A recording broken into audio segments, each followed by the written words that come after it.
Ну а теперь все заметили, что у нас сегодня на улице довольно облачно. И к нам одно из облаков залетело. Видимо, поэтому город ей помогает, да, она летит. Катерина, Невское облако, пожалуйста, просим на сцену. Приветствуем! Добрый вечер. Нет, я так. Что я хочу сказать в первую очередь, Валерия, с днем рождения прошедшим, Рома, с днем рождения настоящим. Желаю вам обоим много света, любви, искренней улыбок, друзей, творчества. Вот. Оставайтесь яркими и талантливыми, какие вы и есть. Я читаю стихи, Рома сказала без верлибров, поэтому желание именинника закон. Условий у Ромы, оказывается. Получается, что так. Вот, поэтому строгая силаба тоника. Начну с темы Питера, моего любимого города. Гранит блестит над Невой браслетом, и так и манит отведать рислинг.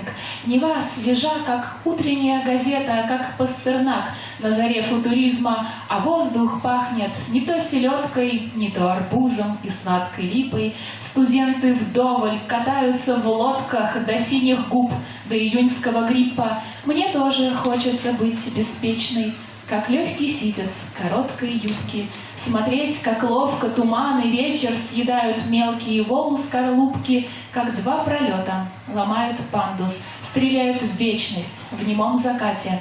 И я, признав, что потом раскаюсь, встречаю утро в твоей кровати.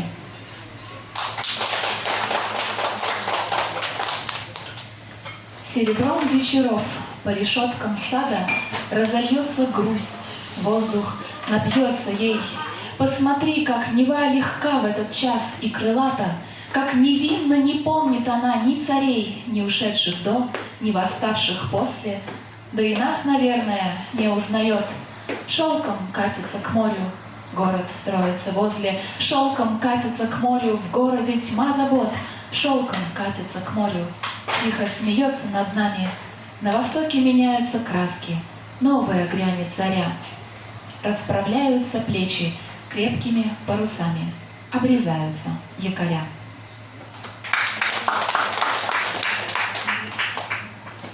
Если ты зол и хмур, если внутри война, я твой Бигфордов шнур перевяжу в канат, брошу его тебе, в трюме закрою брешь.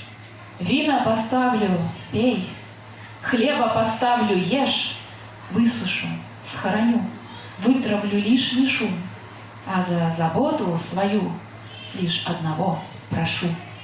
Не привыкай ко мне, не забирай меня, знаешь, как много их, тех, кому я нужна, тех, кого мучит боль, мне суждено спасти.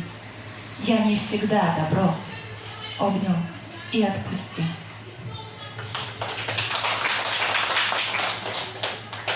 У меня мигрень, и в глазах рябит, вечный сумрак внутри троится, пощади меня, пощади, Аид. В твоем доме не я царица, мне здесь душно.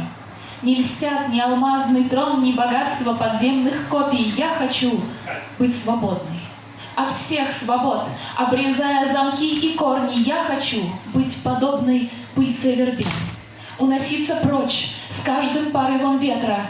В этих стенах я стану немее стен и покроюсь пеплом. Только чувство, в котором и ночь, и день прорастет сквозь тревогу зерном граната, и когда-нибудь я вернусь к тебе, я вернусь обратно. Ну и напоследок, будем как-нибудь выживать, пить вино, закупаться гречкой, целоваться в парках назло всем вирусам и беспечно запрокидывать голову, глядя луне в глаза. Будет жечь постель, на спине выступать роса. Будем как-нибудь выживать, обнулим и сведем на нет все, что было до. Перейдем на ре и по лесенке вверх добежим до си. Вот увидишь, мы справимся. А большего не проси, большего скоро не будет. Планета уйдет под лед, Атлантида выпрямится и всплывет, поменяют полярность протоны, к югу потянется Нил. Люди вспомнят о Боге, о том, чему Он учил. Выживут только любовники, если любовь — ответ. Но у нас вымок порох и опустел кисет. Выживут только поэты, если стихи ковчег. Нам не поможет это в наш молчаливый век. Выживем или нет, дело не наших дум. Все превращается в пепел. Жизнь — это сумма сумм смертного и смертельного, будущего и вчера.